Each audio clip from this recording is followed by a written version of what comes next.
नमस्कार दोस्तों, स्वागत है आपका आपके अपनी YouTube channel government job preparation पर। दोस्तों, जैसा कि आप लोगों को पता है कि मैं यहाँ पर एक सीरीज चला रहा हूँ। जो लोग यूपीट्रिपलएससी लेखपाल या ऐसी अन्य परीक्षाओं की प्रिपरेशन करें जिसमें आपका करंट जनरल नॉलेज पूछा जाता है, जीएस पूछा जाता है, तो जीएस के जो मेन इंपॉर्टेंट 3 सब्जेक्ट होते हैं, जैसे कि एक हिस्ट्री हो गया, एक आपका ज्योग्राफी हो गया और एक पॉलिटी हो गया। तो इन तीनों में जो भी इंपॉर्टेंट क्वेश्चंस हैं, जो भी हमारे यूपीट्रिपलएससी के एग्ज़ाम के पॉइंट ऑफ व्यू से जो इंपॉर्टेंट है, वो सारे के सारे क्वेश्चन हम लोग यहाँ पर डिस्कस करेंगे।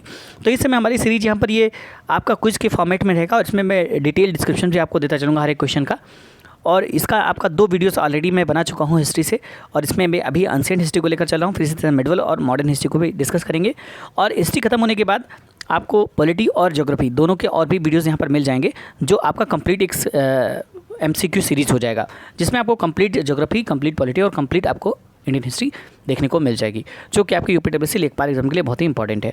तो आप लोग इस वीडियो को जरूर देखिए और ज़्यादा से ज़्यादा लोगों के साथ शेयर करिए। कोशिश करूंगा मैं कि जल्दी आप लोग इन तीनों के एक साथ वीडियोस आपको प्रोवाइड कर दी जाए, मतलब तीनों पॉलिटी, हिस्ट्री और ज्योग्राफी, तीनों के एक एक वीडियो आपको क्विज के फॉर्मेट में मिलता रहे, ताकि आप तीनों को प्रिपेयर करते चलें। तो दोस्तों, यहाँ पर ये इसका इसी सीरीज़ का 3rd वीडियो है। तो आप लोग यहाँ पर देखिए, पहला क्वेश्चन जैसा कि आप लोग यहाँ पर दिख रहा है कि अलेक्जेंडर जिसे हम सिकंदर कहते हैं और पोरस ने लड़ाई लड़ी थी, तो ये किस नदी के पास इनकी दोनों की लड़ाई हुई थी? काफ़ी घमासान युद्ध हुआ था यहाँ पर। तो आंसर नंबर यहाँ पर क्या हो जाएगा आपका?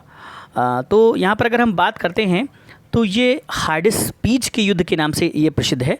और अगर हम बात करें तो ये हार्डिस पीच, अब यहाँ पर देखिए हार्डिस स्पीच भी आप पे ऑप्शन में दिया गया है और झेलम भी आपके ऑप्शन में दिया गया है, जबकि हार्डिस स्पीच को ही, झेलम को ही हार्डिस स्पीच बोलते हैं। तो यहाँ पर एक हिसाब से देखा जाए तो ये ए और बी दोनों यहाँ पर इसमें सही हो जाएंगे, यानी कि हार्डिस स्पीच और झेलम दोनों सही हो जाएंगे। आपका ऑप्शन यहाँ पर हो जाएगा जो अलेक्जेंडर और कनिंघम, अलेक्जेंडर कनिंघम बोल रहा हूँ, अलेक्जेंडर यानी कि जो सिकंदर और पोरस के बीच में जो लड़ाई हुई थी, ये झेलम नदी के पास हुई थी, और इसी झेलम नदी को ही हम जो यूनानी भाषा में है हार्डिस स्पीच बोलते हैं। ठीक है, तो इसमें दोनों ही ऑप्शन आपके सही यहाँ पर हो जाएंगे। ठीक है, तो अगर हम यहाँ पर यूनानी स्रोतों की बात करें, इसकी जो जानकारी है वो यूनानी स्रोतों से मिलती है। जो पौरव राजा पोरस था, उसके साथ सिकंदर का प्रसिद्ध युद्ध जो हार्डिस्पीच नदी के किनारे हुआ था, और इस युद्ध में पोरस की हार हुई थी, परंतु जो सिकंदर था उसने बाद में पोरस की बहादुरी से प्रभावित हो गया था बहुत ज़्यादा, और उसने उसके राज्य को वापस कर दिया था और उससे मित्रता कर ली थी। ठीक है, तो नेक्स्ट क्वेश्चन हमारा देखते हैं। अगला हमारा क्वेश्चन है, यहूदियों के धार्मिक पाठ का नाम है। तो दोस्तों, यहाँ पर जो यहूदियों का धार्मिक पाठ है उसका नाम आपको बताना है। आंसर आपका यहाँ पर हो जाएगा ऑप्शन नंबर बी, मूसा संहिता, यानी कि ऑप्शन नंबर आपका बी यहाँ पर सही आंसर हो जाता है। जो यहूदियों का धार्मिक पाठ है इसका नाम है मूसा संहिता। ठीक है, और इनका जो अगर जो पूजा स्थल की बात करते हैं तो ये है सिनागॉग के नाम से जाना जाता है। तो कभी कभी आपका क्वेश्चन पूजा स्थल के बारे में भी पूछा जा सकता है, यहूदियों का पूजा स्थल, तो उसे कहा जाता है सिनागॉग। ठीक है, नेक्स्ट हम क्वेश्चन देखते हैं। हमारा अगला क्वेश्चन है, निम्नलिखित मगध के राजवंशों को कालानुक्रम अनुसार लिखिए। तो यहाँ पर आपको कालानुक्रम अनुसार लिखना है, इसमें कौन सा वंश पहले आया कौन सा बाद में, इस तरह से आपको कालानुक्रम अनुसार लिखना है। तो आंसर आपका यहाँ पर हो जाएगा option number C. Option number C आपका यहाँ पर सी हो जाएगा, यानी कि आपका जो पहला हर्यक वंश होगा, उसके बाद आपका यहाँ पर आ जाएगा शिशुनाग वंश, फिर उसके बाद आपका आ जाएगा नंद वंश, और फिर उसके बाद मौर्य वंश। तो ये आपका यहाँ पर सही आंसर जो है आपका सही क्रम यहाँ पर हो जाता है। अगर यहाँ पर बात करते हैं तो जो हर्यक वंश था ये 544 से लेकर 412 ईस्वी पूर्व तक रहा। ठीक है, 412। ठीक है, अगर यहाँ पर बात करते हैं शिशुनाग वंश की, तो ये 412 से 345 तक, 412 से 345। ठीक है, ईस्वी पूर्व की बात की जा रही है यहाँ पर। नंद वंश की अगर बात करते हैं ये तो 345 से लेकर 322 तक रहा। और अगर हम यहाँ पर बात करते हैं मौर्य वंश की, तो ये रहा है 322 से लेकर 184 ईस्वी पूर्व।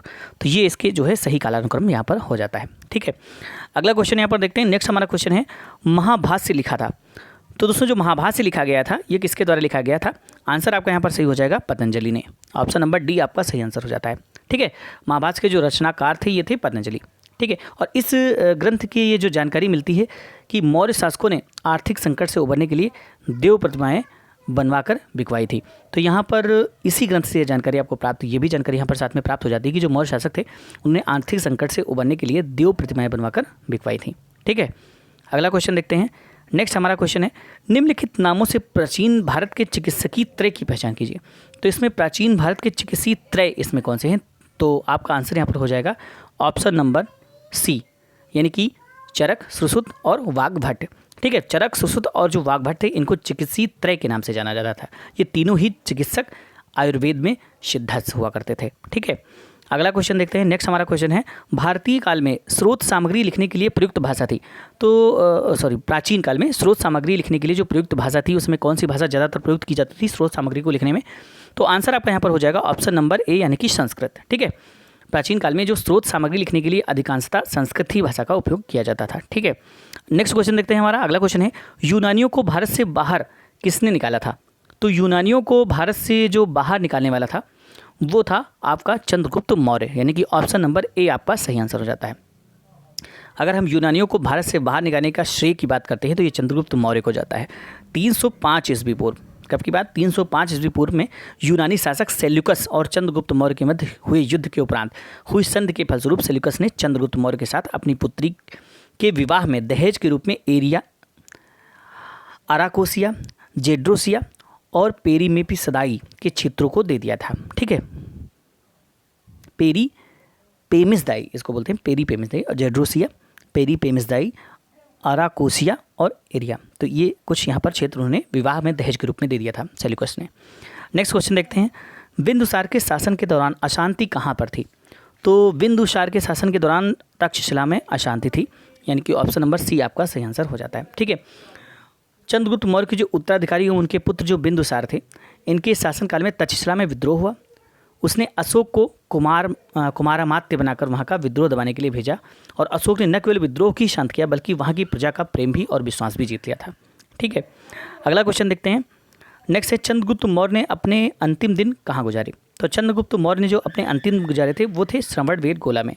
ऑप्शन नंबर डी आपका सही आंसर हो जाता है। ठीक है, अगर हम बात करते हैं जैन लेखों की, तो जो जैन लेखों के अनुसार प्राप्त जानकारी प्राप्त होती है उसके अनुसार जो चंद्रगुप्त मौर्य हैं इन्होंने अपने जीवन के जो अंतिम चरण में अपने पुत्र के पक्ष में सिंहासन छोड़ जैन साधु भद्रबाहु के साथ श्रवणबेलगोला जो कि मैसूर में है वहाँ चले गए थे और यहीं इनके काया क्लेश द्वारा शरीर त्याग किया था। इसे जैन धर्म में सल्लेखना कहा गया। तो काया क्लेश का जो उन्होंने शरीर त्याग किया था उसे क्या कहा गया? जैन धर्म में उसे सल्लेखना कहा गया था। ठीक है, नेक्स्ट क्वेश्चन है हमारा, अशोक के अधीन मौर्य राजतंत्र का सबसे सही वर्णन निम्नलिखित में से कौन सा है? तो यह है केंद्रीकृत एकाधिपत्य, यानी कि ऑप्शन नंबर 20 में सही आंसर हो जाता है। ठीक है, नेक्स्ट हमारा क्वेश्चन है, अशोक के प्रशासनिक नीति में भारी परिवर्तन किस घटना से आया? तो ये कॉमन क्वेश्चन है, काफ़ी लोगों को जानकारी भी होगी। तो जो भारी परिवर्तन आया था ये आया था कलिंग युद्ध से। कब आया था? तो अशोक की जो प्रशासनिक नीति थी उसमें जो भारी परिवर्तन आया था कलिंग युद्ध की घटना के बाद आया था। कलिंग युद्ध के बाद ही जो अशोक था, अशोक द्वारा भेरी घोष की नीति का त्याग कर धम्म घोष की नीति को अपनाया गया था। ठीक है, नेक्स्ट हम क्वेश्चन देखते हैं। अगला हमारा क्वेश्चन है, निम्नलिखित में से वह व्यक्ति कौन है जिसका नाम देवानाम प्रियदर्शी था?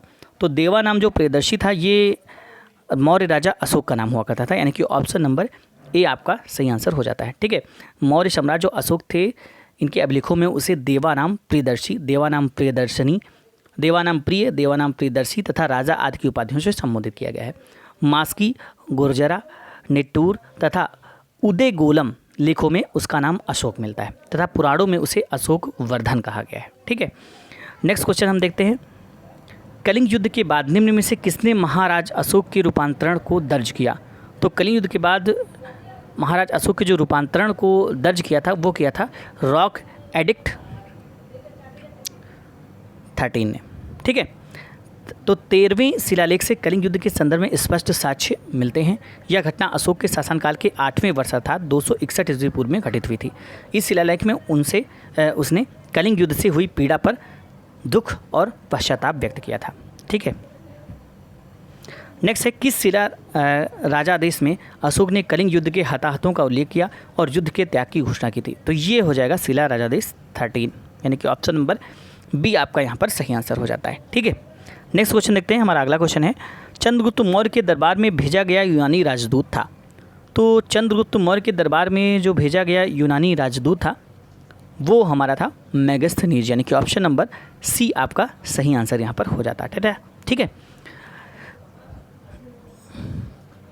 मेगस्थनीज जो था ये यूनानी ग्रीस शासक सेल्यूकस निकेटर का राजदूत था। ठीक है, जो चंद्रगुप्त मौर्य के दरबार में आया था। इसने अपनी पुस्तक इंडिका में मौर्य युगीन समाज एवं प्रशासन के विषय में भी लिखा है।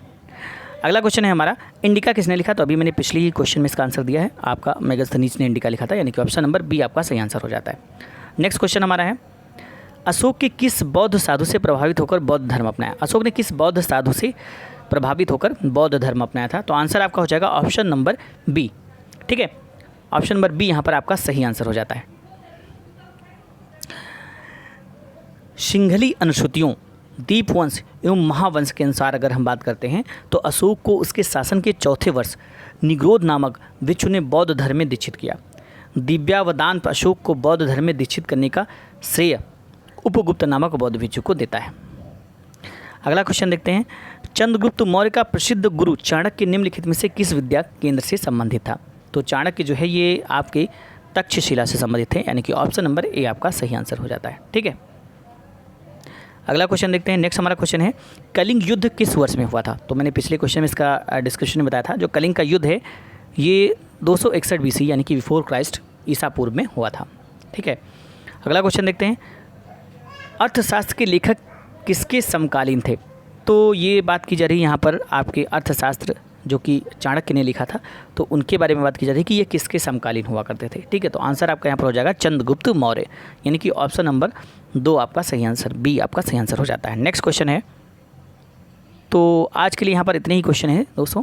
आपके 20 क्वेश्चंस की जो कुछ है ये कंप्लीट हो जाती है। इसी तरह से हम सीरियल से चलते हुए पूरी हिस्ट्री को फिनिश कर देंगे। जितने भी आपके जो इंपॉर्टेंट क्वेश्चंस बनते हैं एग्जाम में अक्सर पूछे जाते हैं, वो क्वेश्चंस हम सारे के सारे इस सीरीज़ में कलेक्ट कर लेंगे, सारे के सारे आपको मिल जाएंगे। इसी तरह से हम पॉलिटी और ज्योग्राफी को भी डिस्कस कर लेंगे पूरी की पूरी MCQ के फॉर्मेट में, ताकि आपको जो ये 3 मेन सब्जेक्ट होते हैं GS से संबंधित, इनका आपको अच्छे से नॉलेज हो जाएगा। आगे आने वाले समय में देखते हैं तो उसमें और भी कुछ अगर आपके लिए उपयोगी चीज़ें होती हैं तो वो भी संबंधित आपको वीडियो मिल जाएंगे, ताकि आपको ज़्यादा से ज़्यादा बेनिफिट मिल सके आपको अपनी UPSSC लेखपाल प्रिपरेशन के लिए। तो ज़्यादा से ज़्यादा इस वीडियोज़ को शेयर करें ताकि ज़्यादा से लोग हमसे जुड़ सकें। मिलते हैं नए वीडियो के साथ, तब तक के लिए थैंक्स फॉर वॉचिंग।